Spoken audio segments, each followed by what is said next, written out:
Seja muito bem-vindo ao podcast O Código. Hoje estamos com um convidado muito especial, um parceiro de alguns anos já que, modificou todo o nosso projeto, toda a Quanto tem muita coisa desse nosso convidado e ficamos muito felizes que ele aceitou o nosso convite.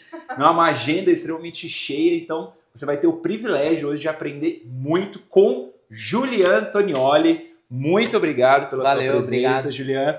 Ele é sócio fundador da Aldas, mais de 20 anos de experiência em M&A, vendas, estratégia, operação, engenheiro naval pela Poli, mestre em supply chain pela Poli também, investidor anjo, mentor do G4, enfim, o cara é uma máquina, meu.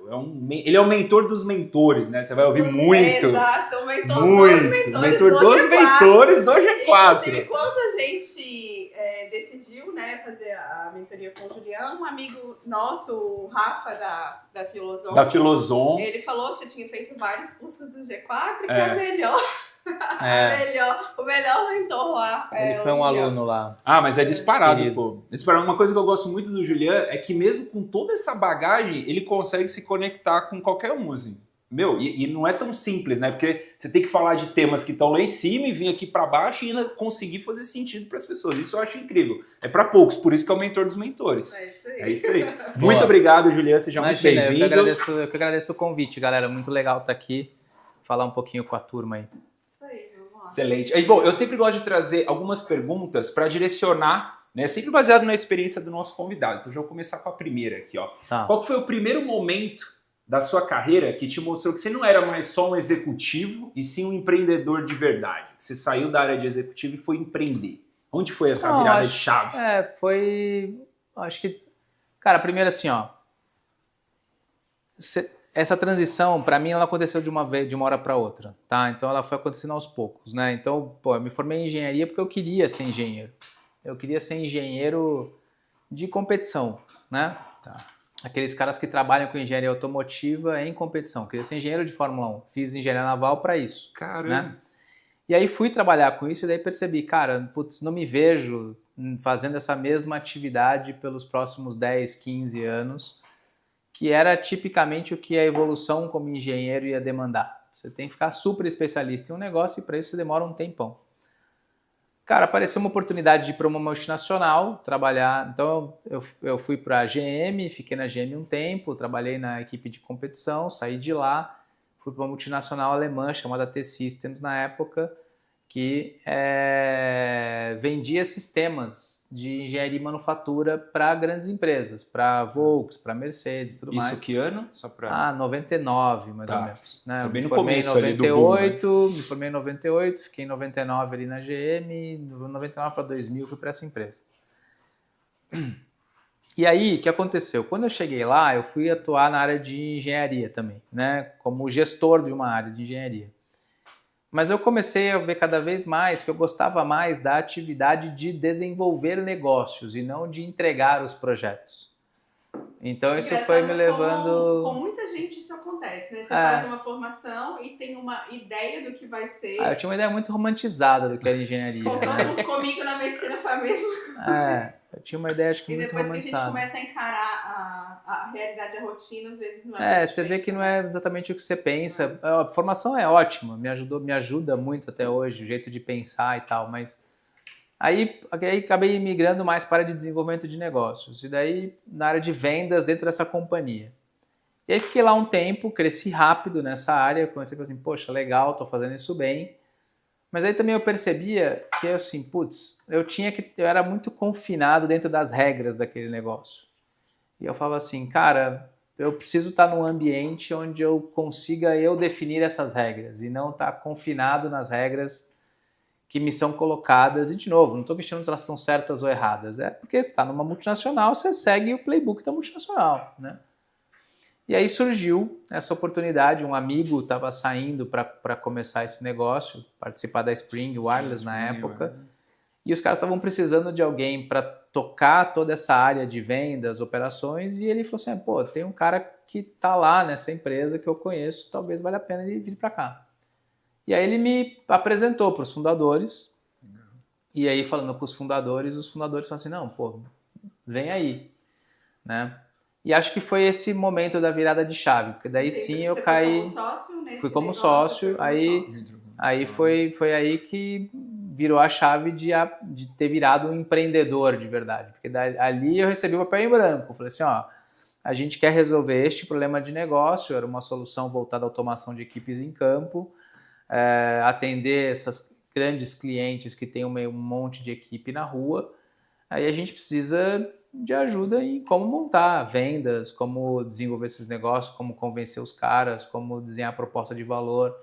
E aí eu fui com esse papel em branco. E o que aconteceu nessa jornada relativamente curta entre você sair da engenharia da faculdade e já desenvolver uma carreira de vendas assim? Pois é. Não é? O famoso... Porque você foi engenheiro. Você não foi contratado para venda, eu você não sou... teve formação disso. Que característica do Julião fez acontecer isso? Eu sou o anti-vendedor, eu sou aquele vendedor que não vende. Né? Então, o que é... Por isso o cara não comprar, O que é a minha característica, né? Sempre foi minha característica atípica como vendedor. Eu não procurava vender para o cara, eu procurava mostrar para ele qual que era a solução do problema dele com aquelas ferramentas que eu tinha. Vender era só uma decorrência. Então, essa capacidade que eu tinha de entender um problema de negócio, traduzir esse problema de negócio em um conjunto de soluções simples, com componentes que, por acaso, a minha empresa tinha para vender, me deu muita facilidade de vender. Porque eu não tinha que vender para o cara, eu não vendia. Eu falava assim, cara, você tem esse problema aqui, para resolver esse problema aqui, você vai fazer A, B e C. Se você fizer A, B e C, você resolve o problema. Aí o cara fala assim, beleza, concordei. By the way, fazer A, B e C, você vai ter tal tipo de resultado. Esse resultado vai te dar tanto de dinheiro. Esse negócio custa Y. Por que não? É muito engenheiro. Então, era uma abordagem muito engenheira para vender. Pragmático, né? Então, esses negócios de, mas ter técnicas de superar objeção, de negociação ali na hora, de gatilho mental, cara, não sabia nada disso, não usava nada disso. Era tão simples quanto, o cara tem um problema, tem uma solução para aquele problema, essa solução gera um resultado X, e esse treco tem um custo Y que é menor do que X. Do que é vender, isso. E aí foi assim. Então foi uma abordagem muito anti-vendas, assim. E deu tão certo que, pelo que eu sei da história, ela foi vendida. Não, e deu certo, a Spring deu super certo, essa empresa deu super certo. A gente começou o negócio do zero ali em 2001, 2002. Bem no boom da internet logo depois que estourou a internet, quando estava começando a ter telefonia celular no Brasil, porque a gente dependia, né, da infraestrutura de telefonia celular, nosso negócio era uma solução que a gente desenvolvia nos antigos Palms, né, vocês nem devem ter mexido com Palm, né?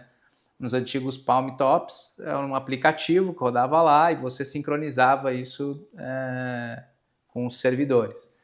A gente desenvolveu esse negócio, pegou dinheiro de investidores no começo, depois fez algumas rodadas de investimento adicionais. Em 2011 a gente estava já, cara, em operações em 50 países, escritório em 18 mil pessoas, faturando 120 milhões de dólares. Gigante. Então é um negócio que saiu do zero a faturar 120 milhões de dólares em 10 anos. É gigante. Né? Então, deu certo. Né? Obviamente que com um monte de gente, né, junto, com mérito, mas o negócio deu super certo. Vendemos esse negócio para a SAP daí em 2011, né? Fiquei lá mais um ano, contratando os executivos que iam tocar o negócio depois, e aí fui fazer outras coisas. Aí fui mexer com varejo eletrônico. A gente queria, né, alguns dos sócios que tinham sido sócios da Spring foram sócios nessa iniciativa, chamada BIG, Brasil Internet Group. A gente queria atuar num mercado diferente do que a gente tinha atuado, né? Na verdade, nosso único critério era, queremos atuar em alguma coisa onde o cliente tenha menos poder do que a gente, ponto. Tá. Porque a gente estava cansado de lidar com clientes que tinham muito mais poder do que a gente. Na Spring, os nossos clientes... Interessante isso. Eu entendi, mas vamos esmiuçar isso, é interessante. Imagina, na Spring a gente era uma empresa de software, vendia software como serviço para grandes empresas. Então, quem eram nossos clientes? Unilever, L'Oréal, Carlsberg, Heineken, Ambev, gigantes, né? Eletropaulo, CET. Tá. Você senta na mesa para discutir com esses caras, por mais que você tenha algum tipo de vantagem no sentido de ter uma solução que não tem competidor, etc., vai gerar muito valor para o cara.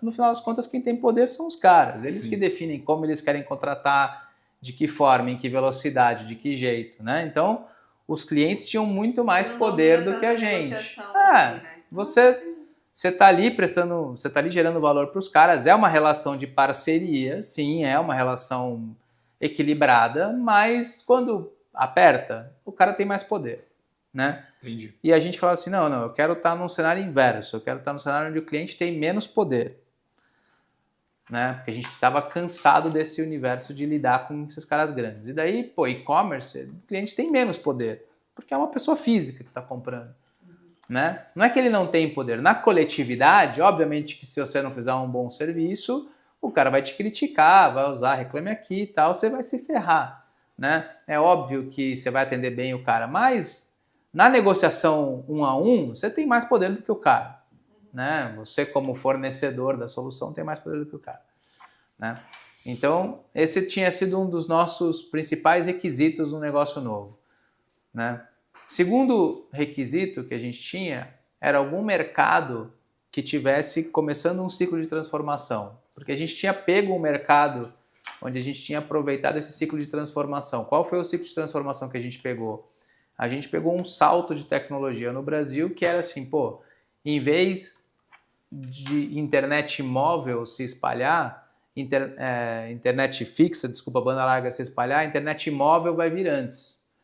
E isso aconteceu no Brasil, era uma aposta que a gente tinha e aconteceu mesmo.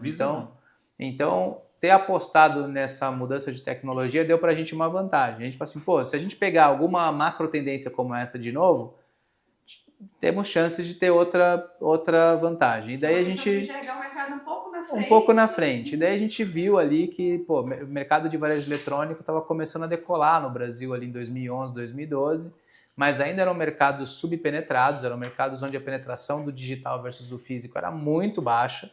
A gente falou, pô, se a gente começar a explorar esse mercado agora, a gente talvez saia na frente. Genial. E a gente começou esse negócio, começou a olhar empresas que já existiam, né, para a gente comprar participação nessas empresas e integrar esses negócios em um.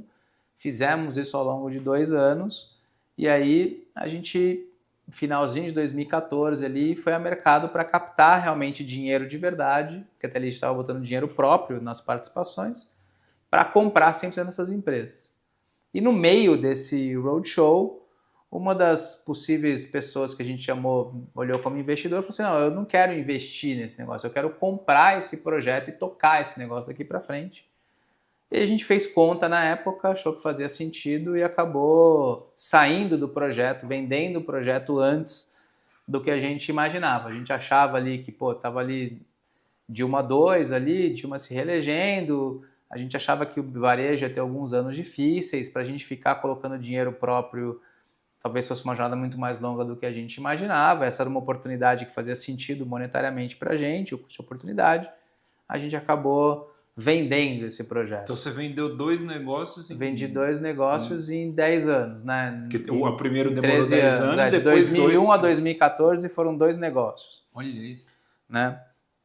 Mas esse segundo, né, tipo, a gente saiu antes do que a gente imaginava, não era uma jornada de 2 anos, né? Tá. Então, a gente imaginava uma jornada mais longa, imaginava uma outra jornada de mais mas o custo 7, de 8 oportunidade anos. Mas o custo de oportunidade fez sentido, né? Isso. Daí a gente saiu.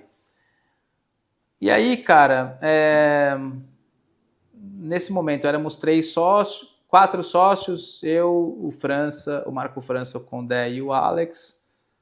O Alex resolveu voltar para os Estados Unidos, era um americano, resolveu voltar para lá, fazer outras coisas.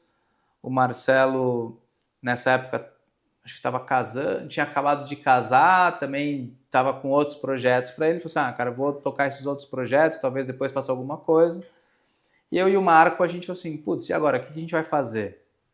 O cara acabou de vender 2 projetos, o que a gente vai fazer? Cara, pô, 2014... Genial! Isso pra você que tá ouvindo que quer parar de trabalhar, ouve aqui o cara. em E tá até 2014. hoje, 2025. Não, genial. Vendeu 2 projetos. O que a gente vai fazer tinha agora? 34 anos, 35 anos. Falei, cara, não vou aposentar. Ah, mas, pô, Vou fazer 35 anos alguma com coisa. muitos milhões no bolso. Você para pra cara, refletir mas- um pouco sobre a vida, vai. Nem um aninho sabático não rolou. Não, assim, eu confesso que eu pensei em tirar um sabático, mas com 2 meses em casa, a patroa me chamou um dia e falou assim, ó, você... Você pode tirar um ano sabático em outro Em outro lugar. Ela me chamou e falou que alguém ia voar pela janela, né? Quando ela escolheu o verbo voar Voar. e não o verbo pular, né? Dado que a gente não tem nem filhos e nem pet, eu entendi que o recado era pra Era mim. pra mim. Que maravilhoso. O motivo do Juliano não parar foi o verbo voar. Porque se ela tivesse escolhido o verbo pular, era ela que ia pular, mas o verbo voar era eu. Não é?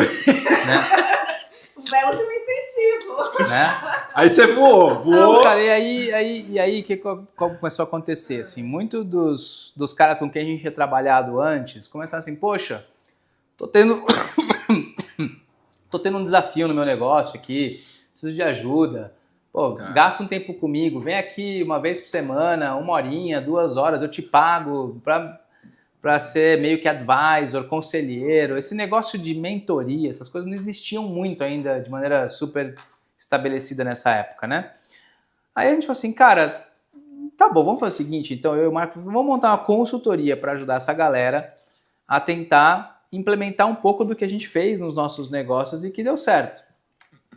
E aí surgiu a Aldas, então, em 2014, para ajudar esses empreendedores a implementarem um pouco do nosso modelo de trabalho que tinha funcionado nessas nossas iniciativas anteriores. Legal. Mas aí a gente também já fez um negócio para não ser muito igual com qualquer outra consultoria. A gente falou assim, cara, mas ó, a nossa experiência mostra que onde tem ganho de valor de verdade é na combinação de gestão, um trabalho de consultoria estruturada e de capital. Né? A gente tinha vivido isso nas vidas passadas, né? Pego o dinheiro do investidor, usado, ter comprado participação pequenininha em empresas e implementado gestão e na hora da gente vender, a gente tinha recuperado muito mais do que o dinheiro que a gente tinha posto. Então, a gente tinha visto que essa combinação de dinheiro e de trabalho era o que fazia diferença. E aí a gente falou assim, cara, mas a gente não tem dinheiro suficiente para colocar em todos esses projetos. Falei assim, não, tudo bem, não precisamos botar dinheiro nosso. O que a gente faz então é entrar com o trabalho de gestão e de consultoria e aproximar esses caras do mercado, dos fundos e tal, da turma que tem dinheiro. E daí a gente vai captar dinheiro desse pessoal se eles entenderem que a empresa tem um bom modelo de gestão, está bem estruturada do ponto de vista de estratégia, governança, vão dar dinheiro para esses caras.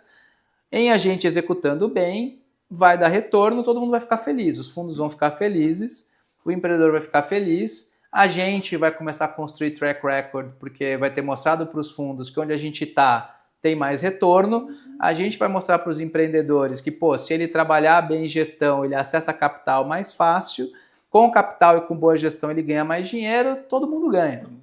Começamos a fazer isso em 2014 e deu certo de novo. Então daí, o negócio começou a dar certo, começamos a trabalhar para 1, para 2, para 3, para 4, né? De lá para cá, cara, já são mais de 600 projetos. Nossa. Hoje a empresa tem 45 pessoas, tem 100 clientes agora, mais de 150 M&As, ou seja, a abordagem se mostrou correta, né? E a gente focou num segmento de mercado que era desassistido, que é o segmento de empresas médias. Assim. No Brasil, né, você tem o Sebrae fazendo um bom trabalho em empresas pequenas. Né, no microempreendedor, no pequeno empreendedor, ajudando o cara a se capacitar e tal. Você tem as grandes consultorias atuando nos caras grandes. As Big Four da vida. Né, as Big Four, MBB, que a gente chama, McKinsey, BEM, BCG, as consultorias maiores, mas no segmento de médias empresas, você não tem muita gente. Por quê? Porque o segmento de médias empresas é um segmento difícil de você ficar. Porque a relação escopo-ticket que você consegue cobrar, ela é média. Porque o cara precisa de um escopo amplo, abrangente, que envolve tudo, mas ele tem pouco dinheiro para pagar. Então, esse modelo só funcionou para a gente, por quê? Porque a gente conseguia fazer alguma coisa com poucas horas, né, por conta da senioridade que a gente tinha, então a gente conseguia cobrar pouco proporcionalmente por cliente, né? E porque a gente acabou esticando esse relacionamento com o cara, falava, cara, então eu vou te montar um plano de 2 anos, 3 anos de desenvolvimento, mirando esse evento onde o cara ia ou pegar dinheiro ou ser alvo de um M&A, onde este pedaço da transação gerava resultado suficiente para todo mundo. Então, a gente, obviamente que a gente não pensou isso tudo quando a gente começou o negócio, mas a gente foi percebendo que a gente só conseguiu ficar nesse segmento, que era um segmento que a gente queria estar, empresas médias e de dono, porque o modelo ele tinha esse pedaço de consultoria e esse pedaço de capital. Se a gente fosse só uma consultoria, talvez a gente tivesse que ter evoluído para outro segmento de cliente, porque você é empurrado a cobrar cada vez mais caro, a ter tickets cada vez maiores, porque quanto mais você dá certo, sua quantidade de horas é finita, a maneira de você selecionar o seu cliente e ganhar mais dinheiro é cobrar mais, acaba sendo o ticket, né? Então a gente acabou indo por outro caminho e acabou dando certo. Então, história longa de como que essa migração foi acontecendo de uma coisa para outra, né? E hoje é o que eu faço ali. Paralelamente a isso, eu comecei a investir em empresas de tecnologia, né? Isso na pessoa física. Na pessoa física, comecei a fazer investimentos.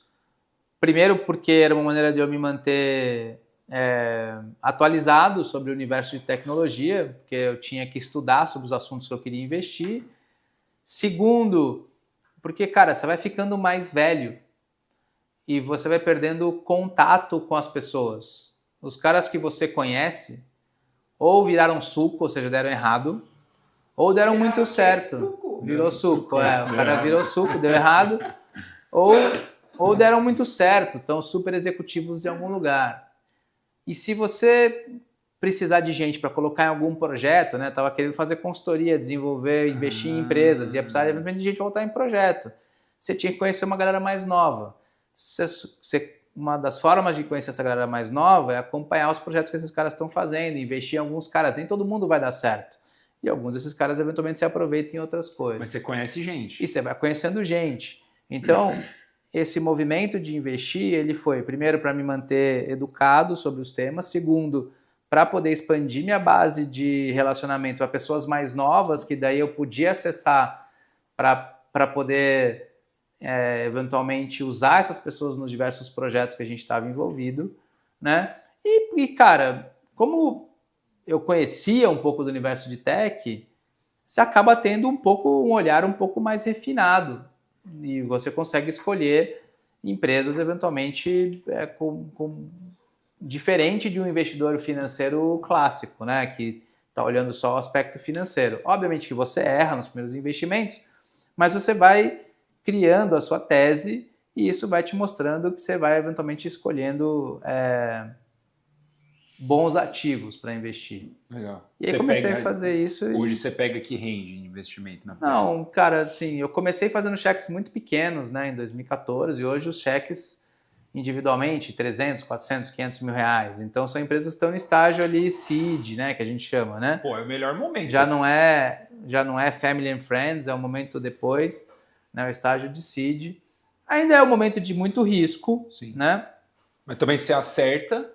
Mas de novo, eu construí uma tese ali e eu costumo investir mais em empresas SaaS B2B, que tenham características já X de volume de clientes, de receita mínima, em segmentos que eu consigo entender melhor. Tem os critérios. Né? Tem uma série de critérios. E em SaaS B2B, assim, dificilmente a empresa vai implodir. Ela pode não dar 100 vezes de retorno, mas implodir, desaparecer, é pouco provável. Vai acontecer que ela vai demorar mais, vai demorar menos, mas ela vai eventualmente acabar ficando de um tamanho que ela vai conseguir ser comprada por alguém, né? Então, hoje eu tenho muito pouco zero no portfólio, que eu digo que é empresas que implodiram. Tem várias empresas que estão em ciclos longos, assim, né? Sim. Mas é normal. Então, virou uma estratégia de investimento, acabei virando investidor ativo. Legal. Nessa história de investir, também conheci a turma do G4. Nessa hora de conhecer a turma do G4, investi, por exemplo, na Singu, já ajudava o Thales no negócio da Singu, já era, de certa forma, um board member lá, quando o G4 começou a me convidar a ser um dos mentores lá. Então, essa história toda, né, do que levou a hoje ter essa posição de ser um mentor, investidor, um cara que desenvolve negócios, ela meio que foi sendo construída ao longo do tempo. Eu não acordei e falei assim, também eu quero ser isso. Anos, né? Foi 2014, 2025. Eu não acordei e falei assim, eu quero ser esse cara. Assim, isso foi acontecendo ao longo do tempo. E a sua decisão de investir para conhecer gente deu super certo. Você acabou conhecendo um monte de gente. Super certo, né? Super certo. E você vê que de certa forma, é um ciclo natural do empreendedor, né? O empreendedor, ele dificilmente, depois que ele dá certo de um negócio, ele vende, é raro esse cara aposentar. Não dá, não consegue. Ele muda de papel. Ele pode virar só um investidor, sim. Ele pode ser um cara que eventualmente tem uma participação menor no negócio. Eu acho que o que às vezes ele quer sair muito, é do papel de ser o executivo do próprio negócio dele. Sim. Né? Mas parar é muito difícil. Eu vejo muito poucos casos de empreendedores que realmente pararam. A maior parte desses caras que pararam, aposentaram, foi realmente por temas pessoais que estavam acima da agenda profissional, seja por temas familiares ou mesmo por querer se dedicar a outro tipo de crença, pessoal, né? De tal, né? Ou um ciclo novo de autoconhecimento e autodesenvolvimento. Você vê alguns caras fazendo essas transições, né? Mas não é a maioria. Não é a maioria. Eu acho que a maioria muda de papel.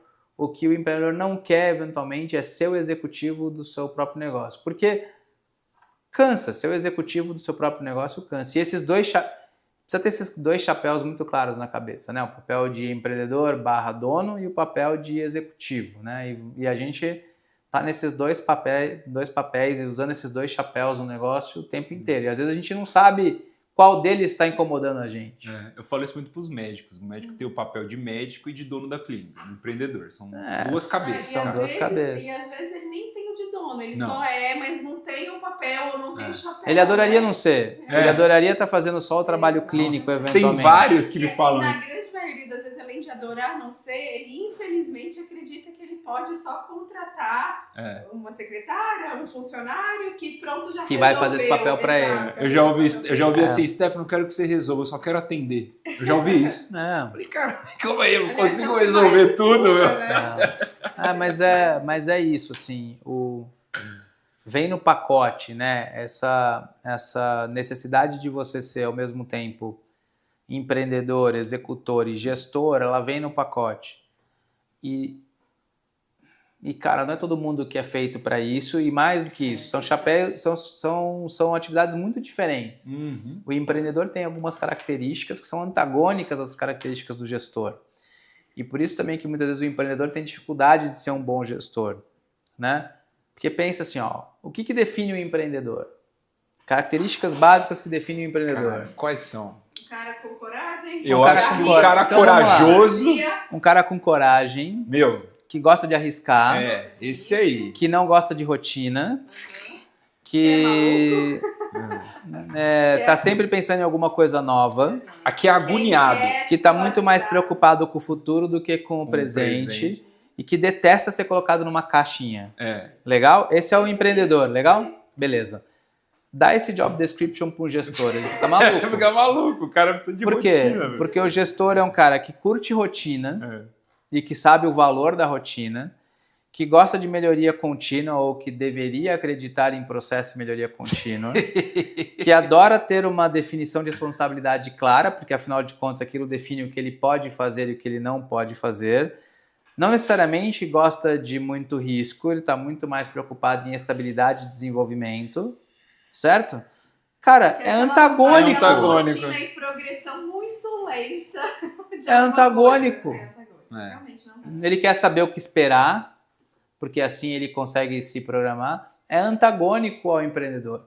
Muito doido, né? São perfis diferentes. São perfis diferentes. Agora, o empreendedor, chega uma hora do negócio que ele depende do gestor. Sim. Porque senão você não consegue ter as estruturas para chegar... Uma coisa é você ter uma companhia de 10 pessoas, uma de 50, uma de 100, uma de 1.000.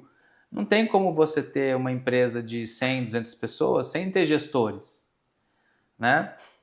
E ou o empreendedor se desenvolve como esse gestor, o que é difícil, ou ele aprende a conviver com essa galera. E aprender a conviver com essa galera e a como implementar o seu modelo de trabalho para que ele respeite o que o empreendedor quer e o que o gestor precisa, essa é que é a chave, né?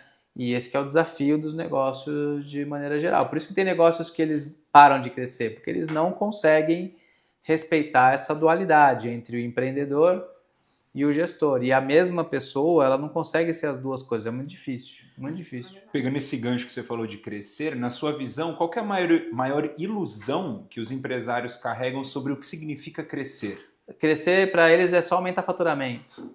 Isso para eles é crescer? Isso é crescer. E o que é crescer? Crescer é gerar cada vez mais valor com o mesmo negócio. É você conseguir gerar valor adicionado para você e para o seu cliente cada vez mais. Os acionistas também entram? Para todo mundo. Para todo mundo. Para todo mundo que está envolvido.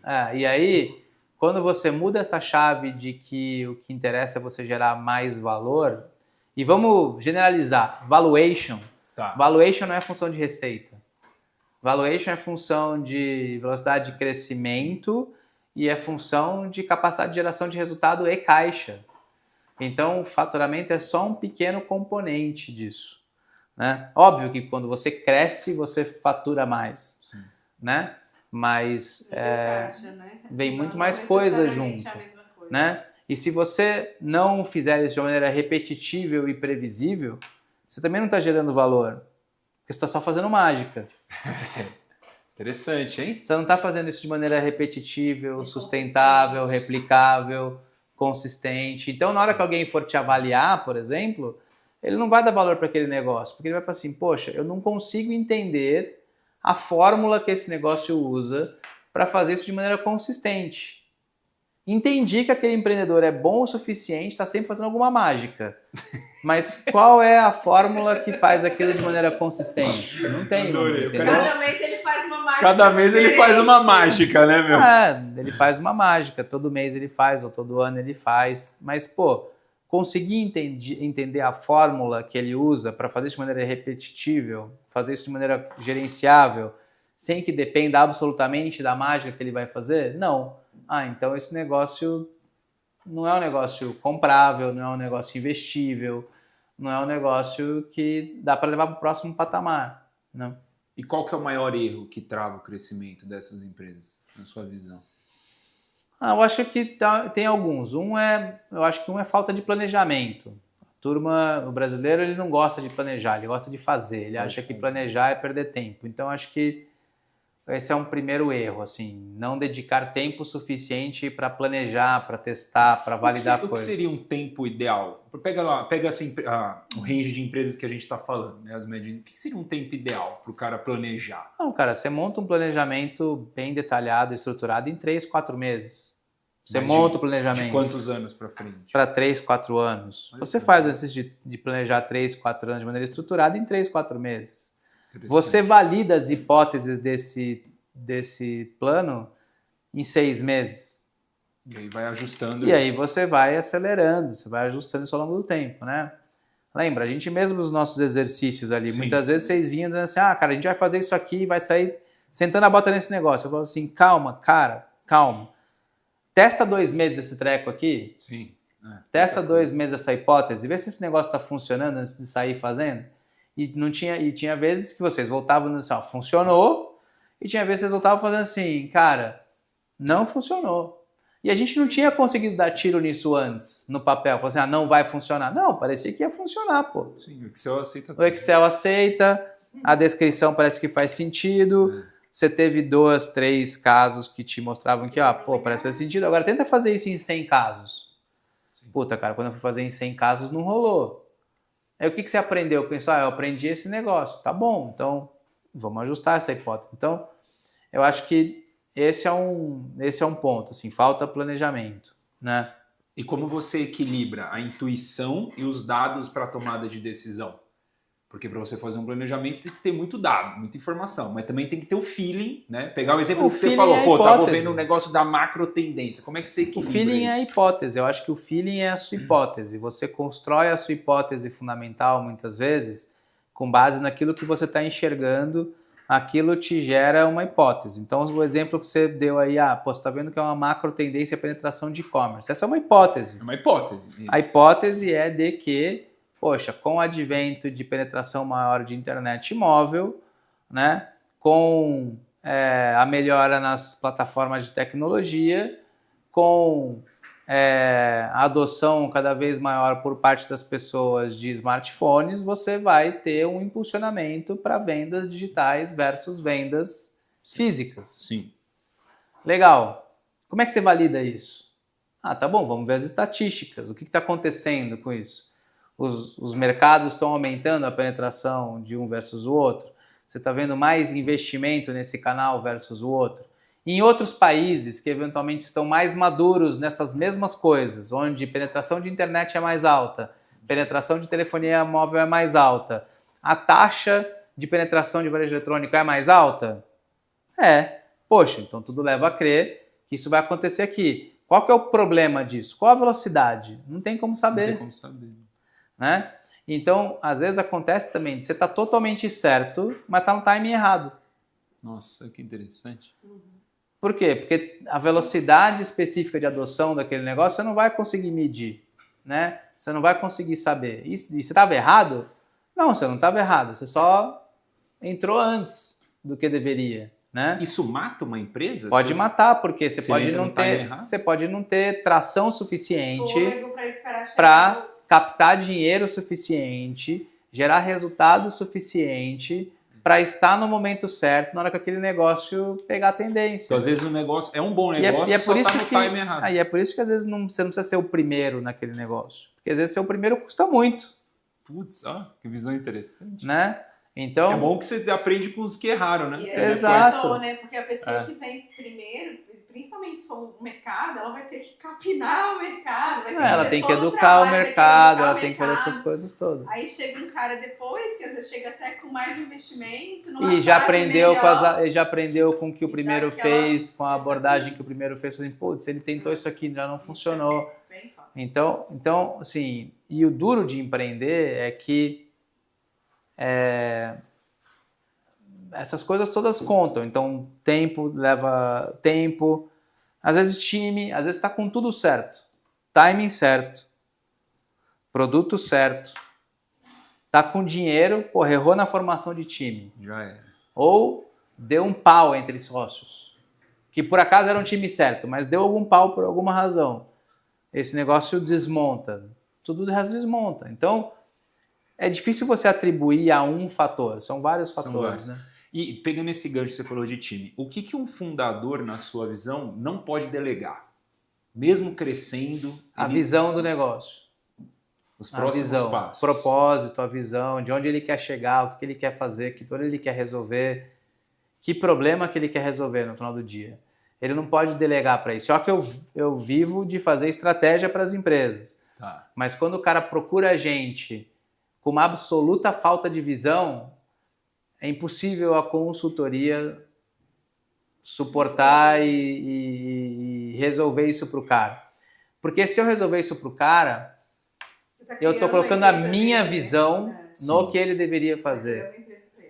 Né? E não o contrário. Agora, óbvio que é raro você chegar com um cara que não tem uma visão do que ele quer fazer, o problema que ele quer resolver. O que ele tem dificuldade muitas vezes é de articular como ele vai chegar lá, o que ele precisa fazer, quais os caminhos e tudo mais. E daí você ajuda o cara a criar esse arcabouço de maneira mais estruturada ao redor disso. Agora, quando o cara não tem a menor noção, ou quando ele fala assim, não, eu só quero ganhar dinheiro, putz, geralmente é um negócio difícil de você resolver, porque você vai ter que, de alguma maneira, extrair isso do cara, extrair alguma coisa dele que você consiga construir alguma visão ao redor disso. Se não tiver nada, é muito difícil.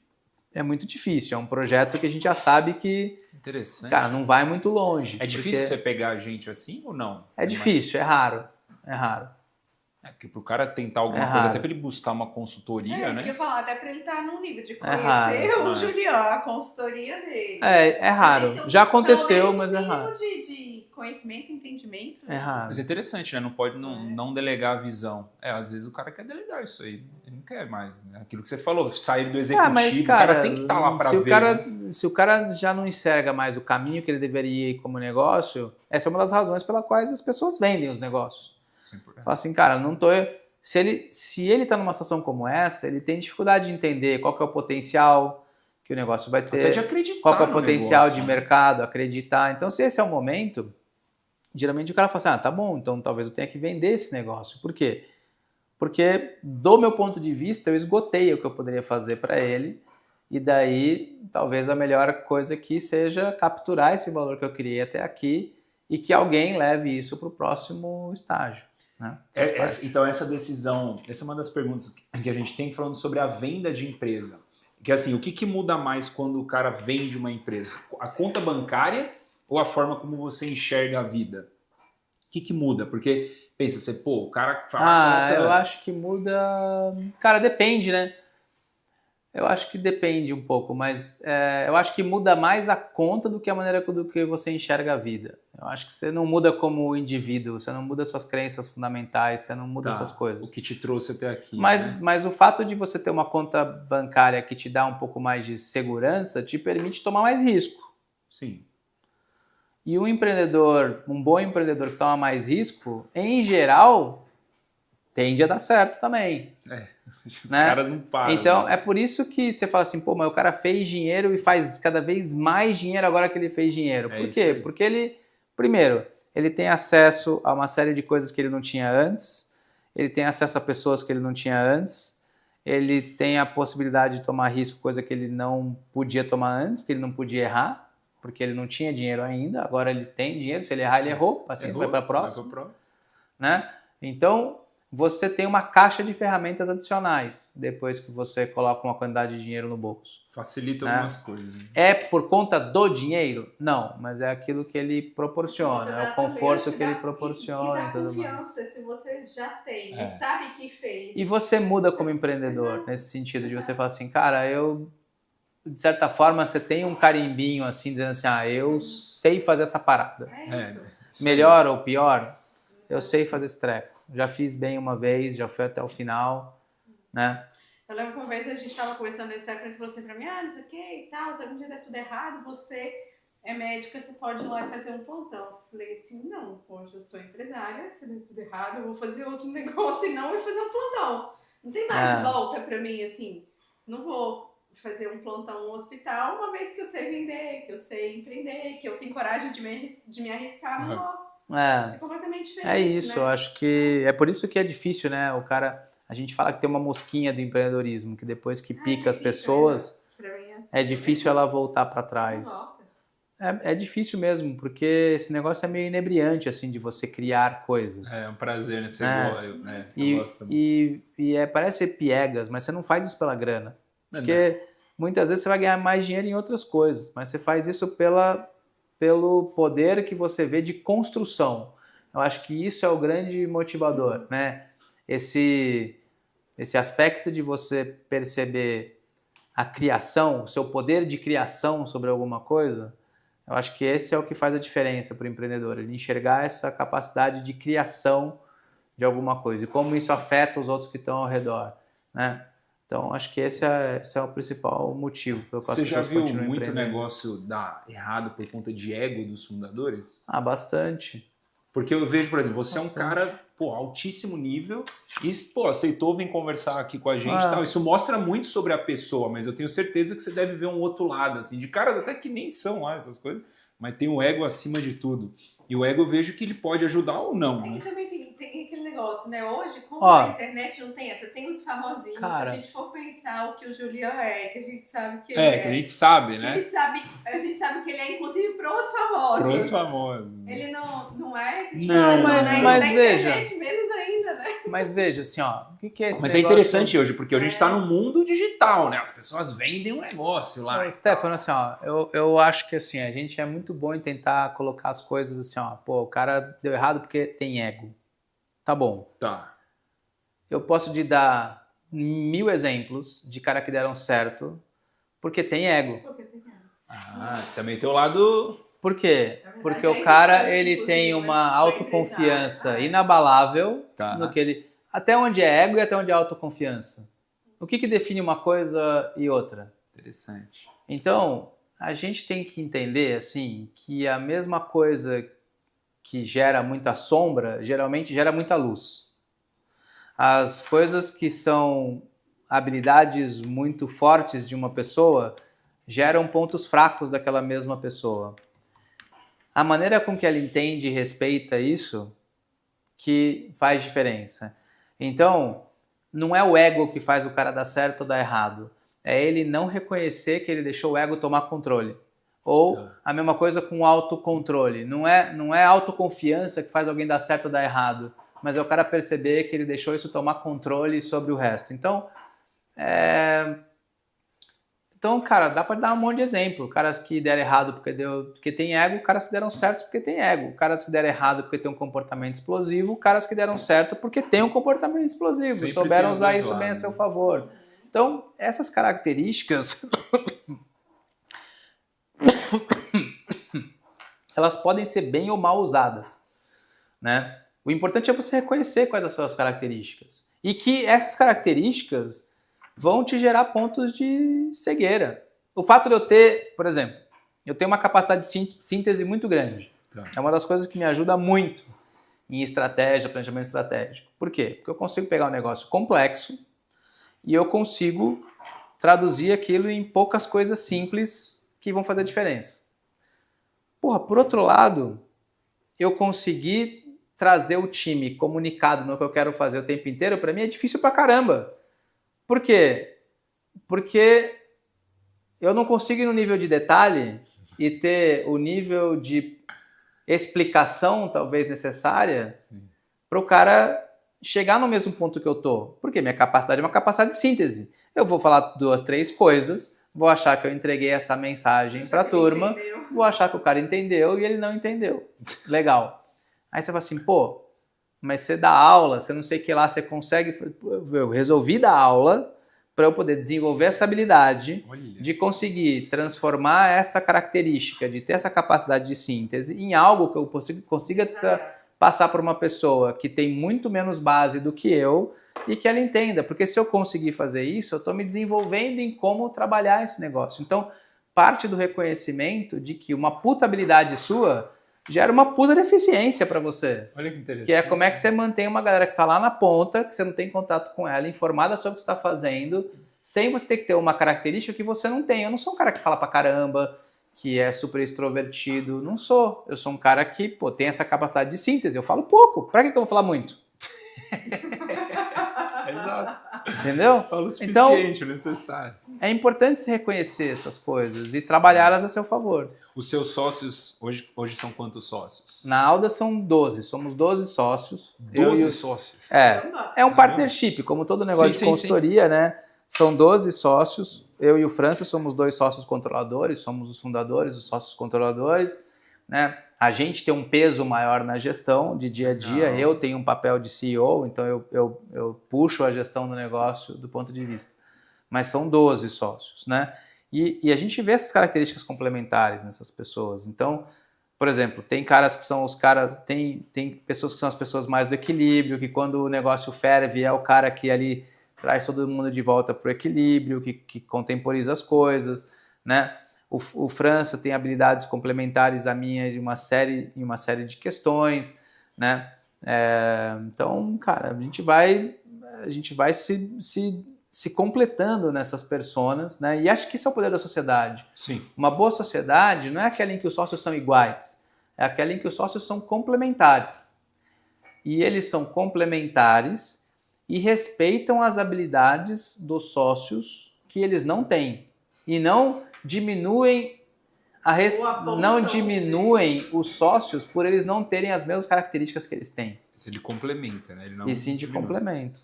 Né? Interessante. Esse é um nível de maturidade elevado, né? Que eu acho que quem tem Só ganha com isso. Só ganha. Mas, pessoal, por que você tem 1 milhão de empresas do tamanho X, 100 mil de outras, 10 mil de outras e 1.000 de outras? Porque não é todo mundo que passa por esse filtro. Não é só usar técnica de gestão. Porque se fosse só usar técnica de gestão, e fosse só usar as melhores práticas, e fosse só usar o que a gente ensina, e fosse só fazer a parte técnica da coisa, todo mundo fazia, Sim. Compra o livro, contrata o consultor, e implementa o método, então todo mundo chega lá. Não é verdade, cara.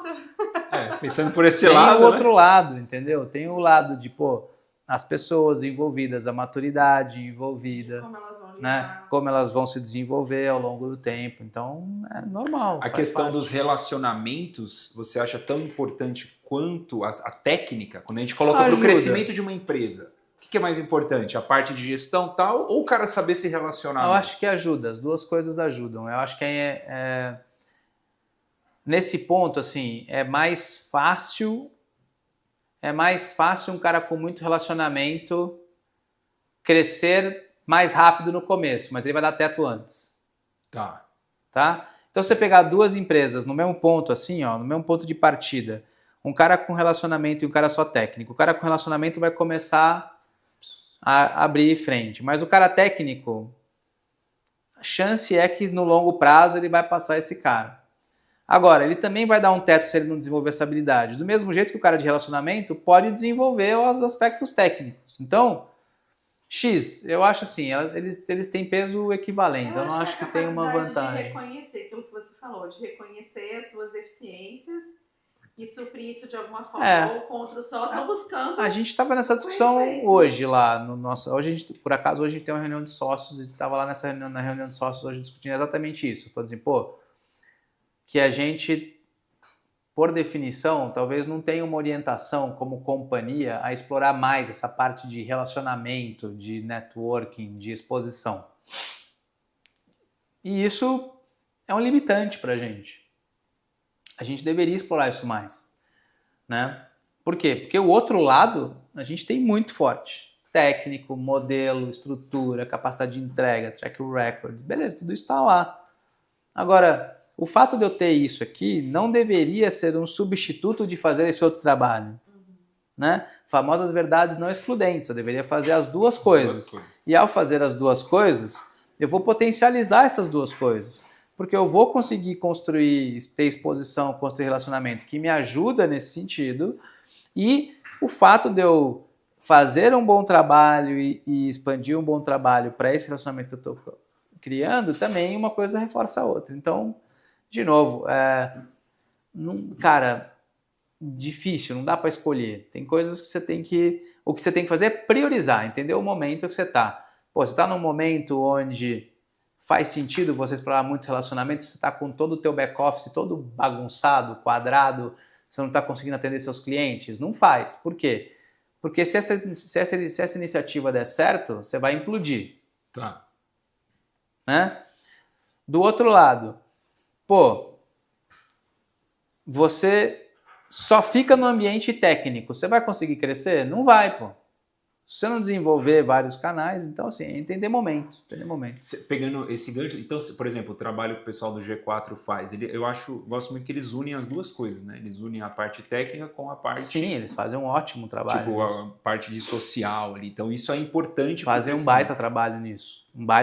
Isso é uma referência hoje em quem consegue aliar essas duas coisas. Existe um trabalho técnico de qualidade feito e existe um trabalho de construção de rede, de ecossistema, de networking e tal, que também gera resultado. Então, assim, é um baita trabalho. Essa é uma macro tendência ou já é passada essa questão de criar comunidades? Ainda tem espaço? Tem espaço. É uma tendência. Eu acho que a gente está vendo uma era onde os negócios são cada vez menos lineares e cada vez mais tridimensionais, onde você tem várias dimensões para o modelo de negócio. Você não tem mais um modelo de negócio, eu compro, transformo, vendo. Tem fornecedor e tem cliente. O cliente pode ser fornecedor, o fornecedor pode ser cliente, o parceiro é concorrente, o concorrente é parceiro. É tudo circunstancial e situacional. E você precisa reconhecer isso. A gente está vivendo Acho que momentos onde os negócios eles são muito mais tridimensionais, muito mais esféricos do que lineares. E criar comunidades, criar ecossistemas, criar hubs de negócio. Cada vez você vê que os modelos de negócio são cada vez mais baseados nessas coisas, né? Então, sim. Uma macro tendência. E se você tivesse que hoje, pô, quero criar um negócio do zero, tirando, enfim, tudo que você já fez, o que você faria hoje, pegando o mercado hoje e pensando há 5 anos para frente? Acho que é um tempo bom. Cara, não consigo dar essa resposta, porque hoje eu tô tão absorto no que a gente está fazendo na Aldas, assim, no que fazer dentro da Aldas e como posicionar esse negócio para os nossos próximos 5, 10 anos, que não tem espaço na minha cabeça para pensar o que eu faria diferente. Se eu tivesse clareza em fazer alguma coisa diferente, eu não estaria fazendo o que eu estou fazendo na Aldas. Então... interessante. Então, foco. Interessante. Não tem uma resposta para isso, cara. Uma resposta teórica que eu não tenho. No particular dele, ele já investe. Ele já tem a tese, né? Ele já tem outros segmentos para os quais você olha e tem a sua visão. Mas é uma visão de investidor, não é uma visão de operador, né? Sim, exatamente. São visões diferentes. Mas a Aldas, vocês têm, desculpa cortar vocês, faz aí. Vocês têm intenção de vender ou não é a gente nunca pensou em vender, a gente não desenhou o negócio para vender. Como todo negócio de serviço, ele não é um negócio pensado em vender, tá? Mas o fato é que, ao fazer o que a gente vem fazendo, oportunidades estão aparecendo. A gente quer? Não sei. A gente está sempre avaliando se tem alinhamento de estratégia. Aquilo que essa eventual transação vai ajudar a gente a chegar mais perto onde a gente quer? Se esse momento chegar e se a gente julgar que faz sentido, a gente vai explorar com braços super abertos e com uma cabeça super aberta, né? Algumas conversas têm acontecido, mas a gente nunca pensou em vender. Agora, em um negócio de serviço, você precisa pensar em vender ele para o próprio negócio. Como assim? O teu partnership, ele tem algumas funções. Entendi. Uma das funções é reter as pessoas. Certo. A outra função é permitir mobilidade societária entre os sócios. Por exemplo, daqui 20 anos, talvez eu não seja mais o sócio que deveria estar à frente da Aldas. Não vou ter mais o pique, a energia. Alguém que tá chegando lá dentro, mas alguém que eu contratei 10 anos atrás e que eu trouxe com 20 e poucos anos de idade, que desenvolveu uma carreira de 20, 30 anos, tá no momento. Ele deveria ser o cara. Então, esses caras deveriam ser os compradores da minha participação. É uma sucessão interna. Então, em negócios de serviço, partnership, ele tem que ser visto como uma ferramenta de venda da companhia para ela mesma, onde os sócios antigos vendem o negócio para os sócios da próxima geração. E esses sócios vão repetir isso.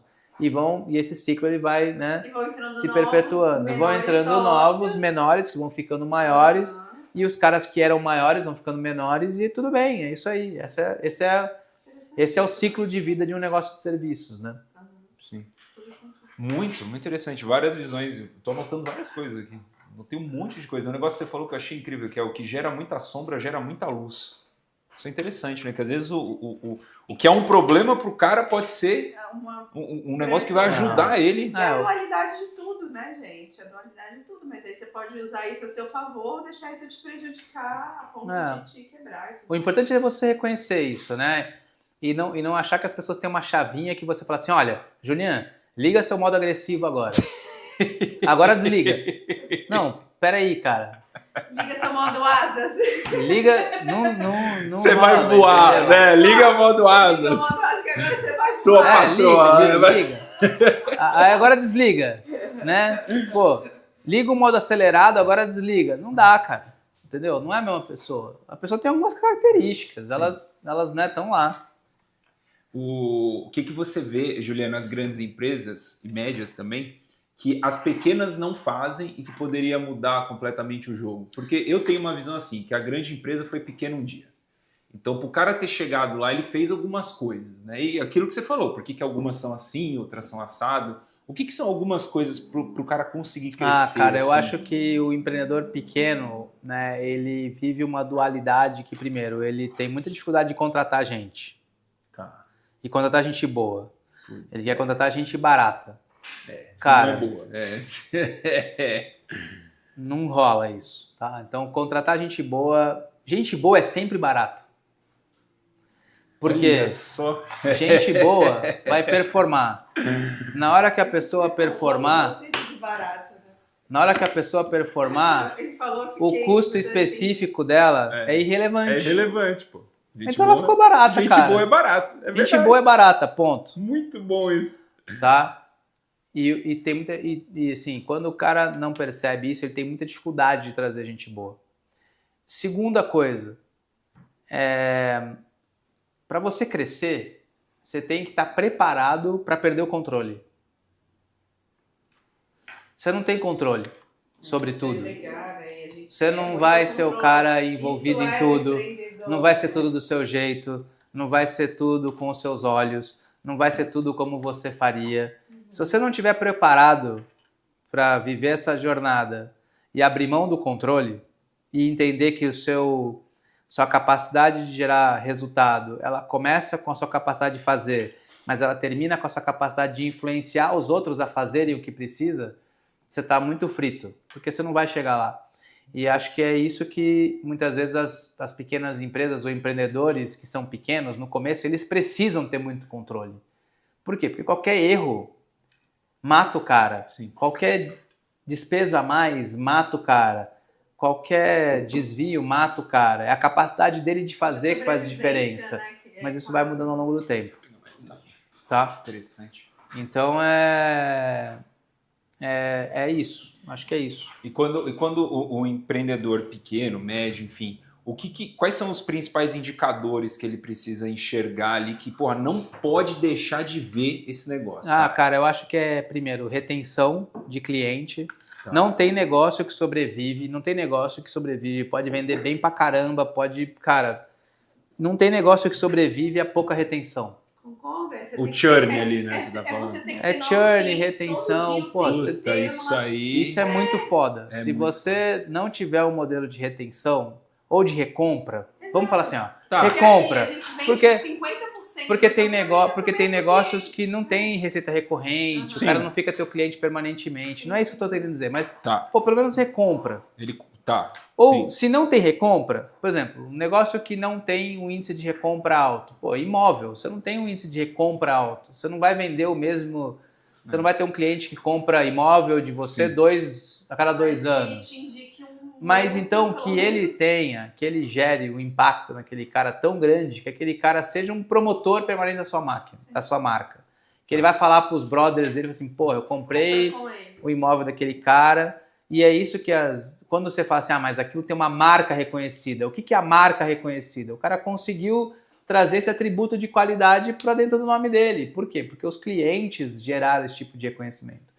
Então eu acho que, cara, isso é fundamental. O negócio que não tem recompra, não tem reconhecimento por parte do cliente, não tem retenção, bicho, você pode ser muito bom de vendas.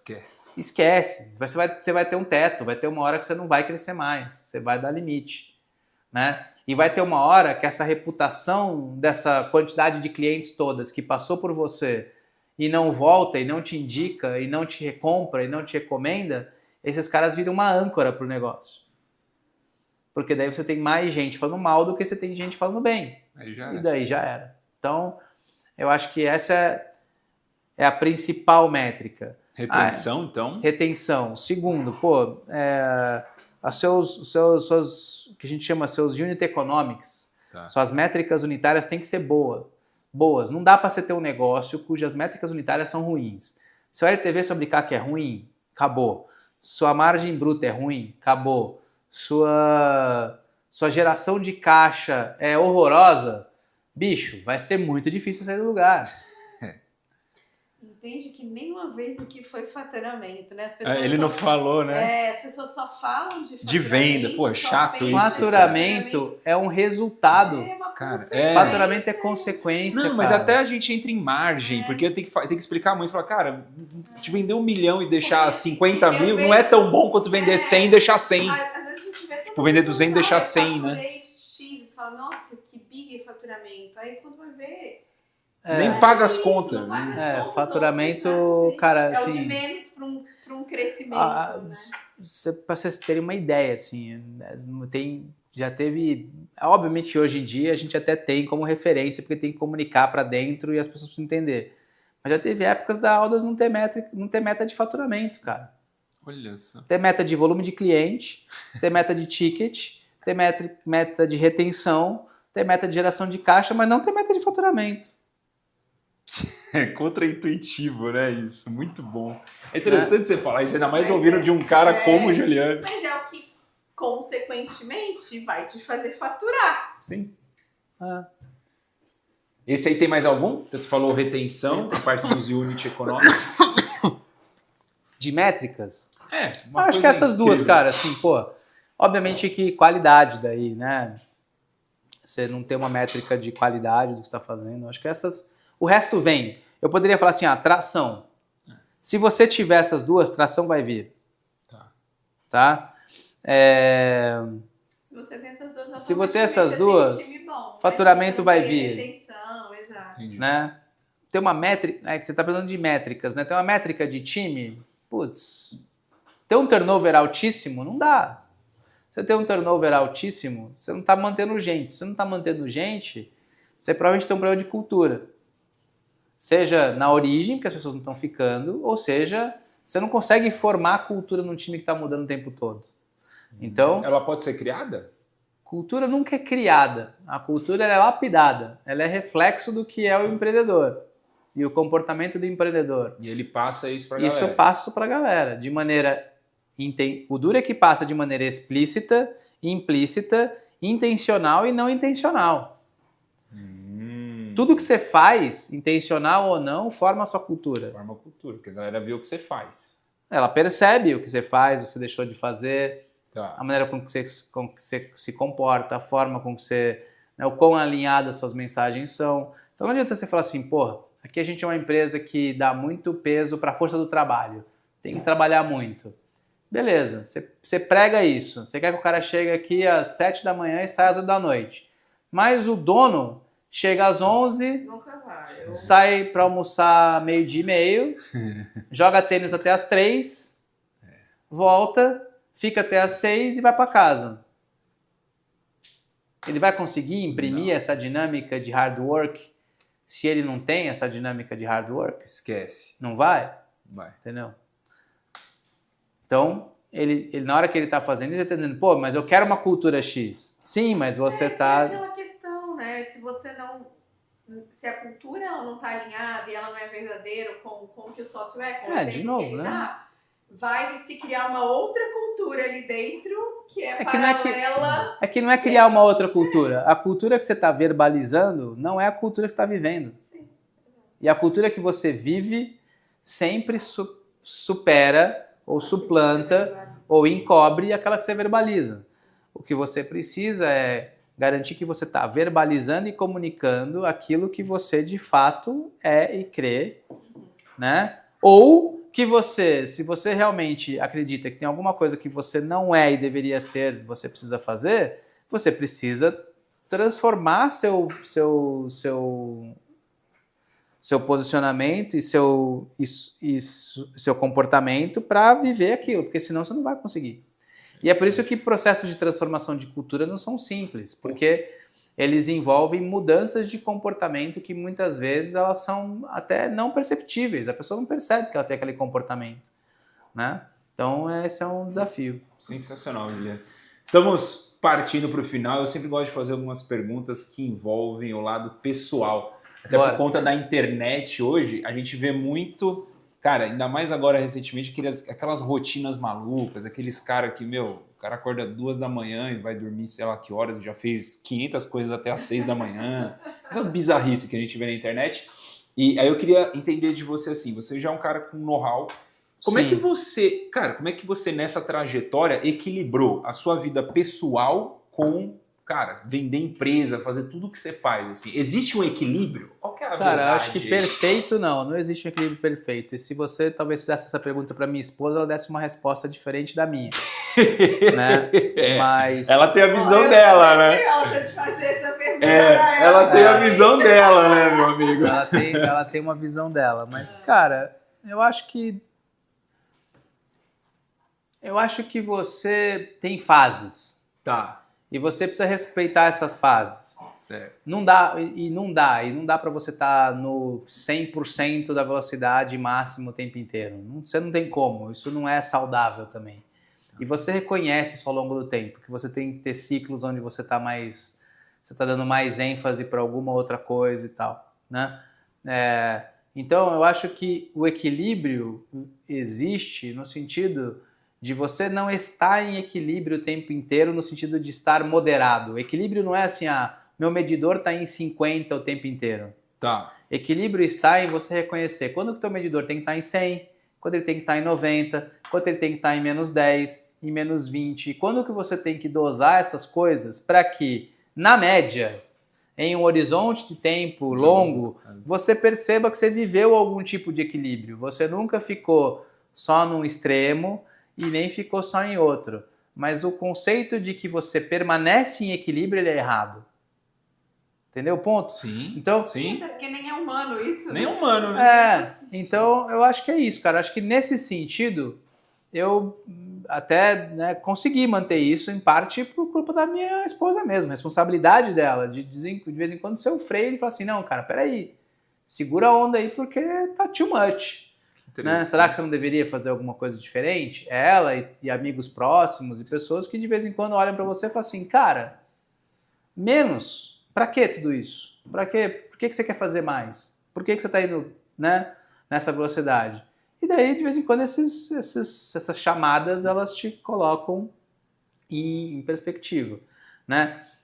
Mas, e cara, assim, quando você gosta daquilo que você faz, é difícil você se sentir fora do equilíbrio por estar fazendo muito aquilo que você gosta. Aquilo que você gosta.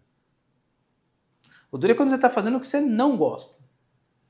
Né? O duro é quando você está fazendo alguma coisa que você está ali obrigado a fazer. Isso é difícil, né? E tem épocas que você precisa fazer, sim, né? Mas é difícil manter isso por muito tempo. Então acho que, cara, acho que o equilíbrio você mantém por conta disso. Tem épocas que você está mais, tem épocas que você está menos, tem épocas que você... Então acho que... Interessante. E pegando os seus últimos 10, 15 anos, o que você viu nesse tempo que você mudaria e o que você não mudaria? Em mim? Em você, na sua trajetória. Acho que na minha trajetória não mudaria muita coisa, cara. Eu acho que eu tenho um mindset assim de não me arrepender do que eu fiz. Eu me arrependo do que eu não faço, mas não do que eu fiz. Aquilo que eu fiz, eu decidi fazer. Quer dizer que você nunca faz nada errado? Não, fiz um monte de coisa errada na vida já e adoraria não ter feito essas coisas erradas. Mas arrependimento não é o termo. O termo é, cara, fiz errado. Tá. Porque arrependimento parte do pressuposto que se você soubesse as consequências, você faria diferente. Não, você sabia as consequências possíveis quando você fez alguma coisa. Então, se responsabilize por aquilo. Certo. Né? Aprenda com aquilo, beleza. Então, acho que é nesse sentido, assim, né? Então, não sei se eu faria coisas muito diferentes do ponto de vista de trajetória. Eu acho, cara, que o que eu mudaria O que eu mudaria, eu acho, eu tentaria, acho que talvez me expor mais antes. Eu acho que por muito tempo eu dei muito pouco peso para isso, eu fiquei muito ali concentrado em fazer as coisas no meu mundinho, assim. Tá. E não me expor no sentido de ganhar visibilidade, mas no sentido de me abrir mesmo para relações com pessoas que pudessem acrescentar para mim.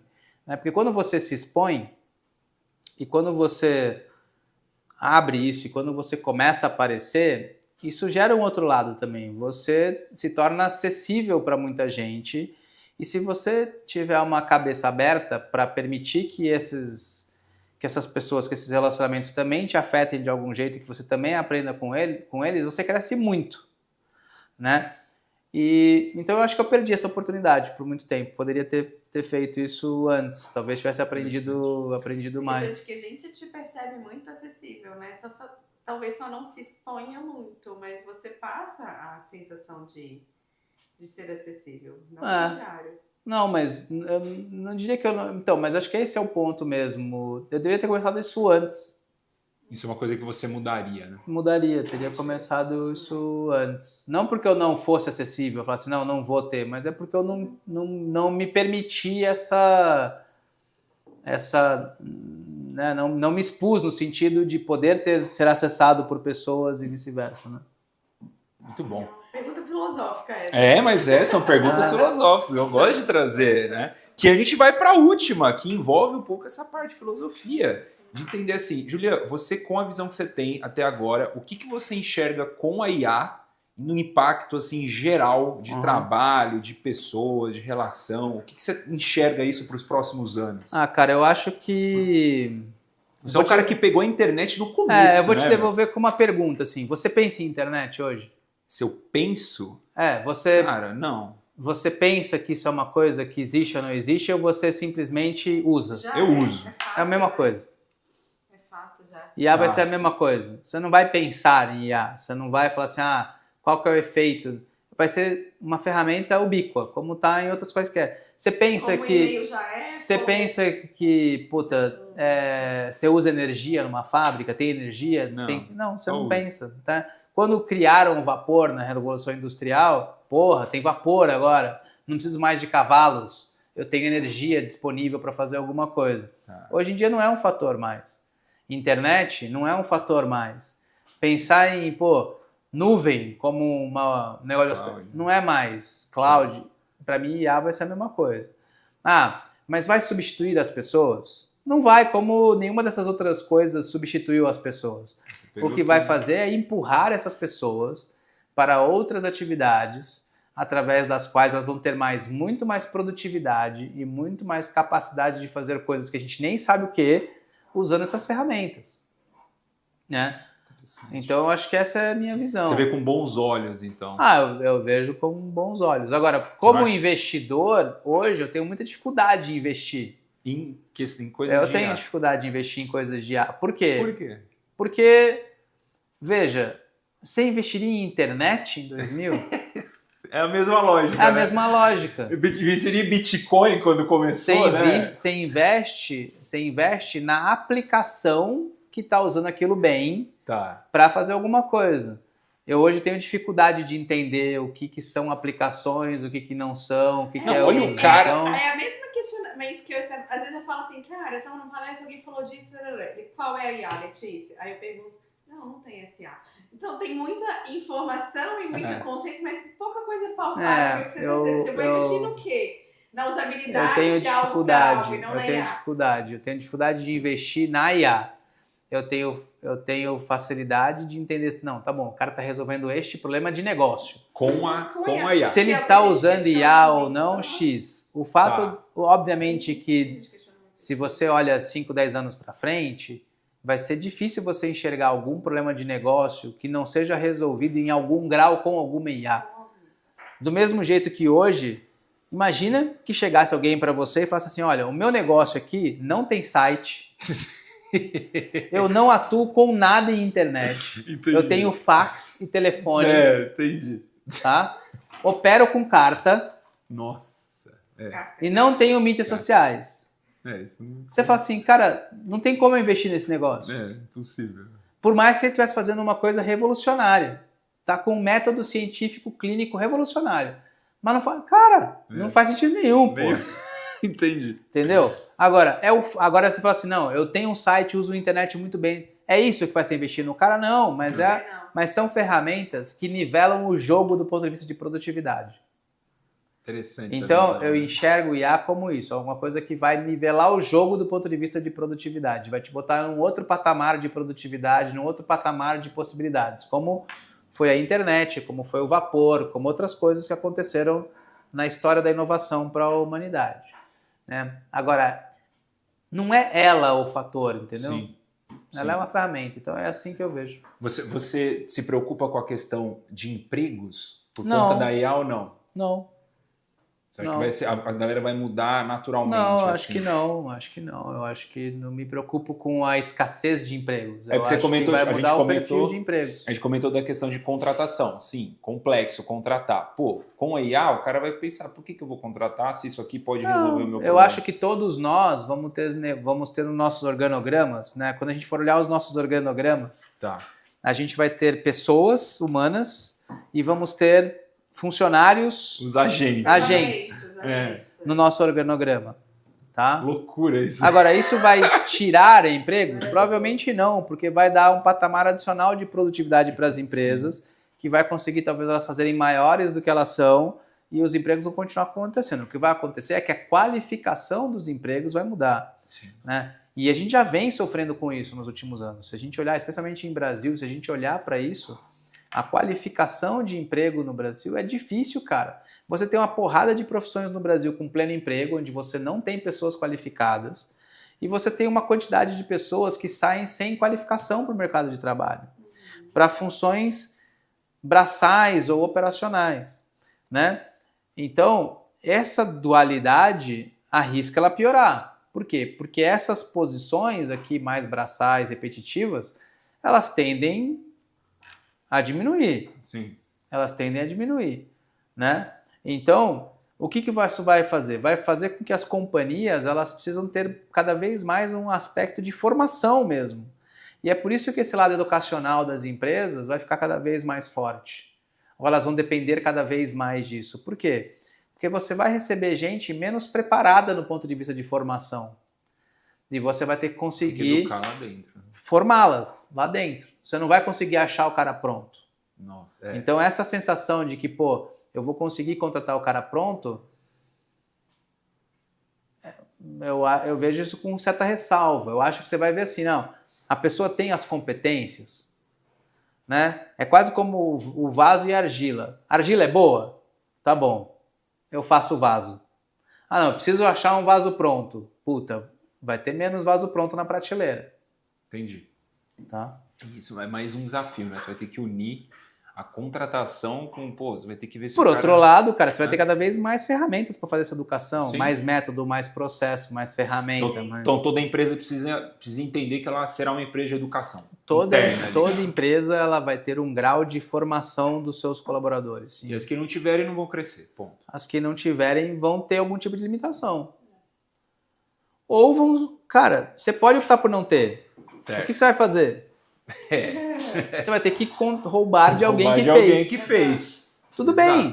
Então você tem que ter um modelo, você tem que ter um modelo de negócio que te permita não investir nisso, mas que te permita contratar e pagar mais caro para pegar de quem fez. Por outro lado, você vai ter empresas que vão falar assim, não, eu vou me... Isso já acontece hoje. Empresas que se posicionam em um posicionamento de salário X, aquelas que se posicionam em Y, e aquelas que sabem, eu me posiciono no X. Eu atraio gente, formo, mas chega uma hora que eu perco. Por quê? Eu não sou o que paga mais. Mas ele já sabe disso e planeja para isso. Já sabe disso, está no modelo dele. Legal. Você tem outros caras que falam assim, cara, eu não tenho essa competência em formação, eu pago mais caro mesmo. Então pronto, mas meu modelo tem que sobreviver a esse fato de que eu vou pagar mais caro, talvez tenha que ter menos gente, eu vou trabalhar com gente mais sênior, X, está no meu modelo. Né? Muito legal. Bom, Julian, muito obrigado pelo seu tempo. Obrigado, foi super legal o papo. Foi incrível, passou super rápido. Espero que tenha gostado. Você, muito obrigado por ter acompanhado a gente até aqui. Não esquece de compartilhar, mandar para quem pode, enfim, aprender muito com esse conteúdo. E ficamos para uma próxima. Até mais. Valeu, obrigado.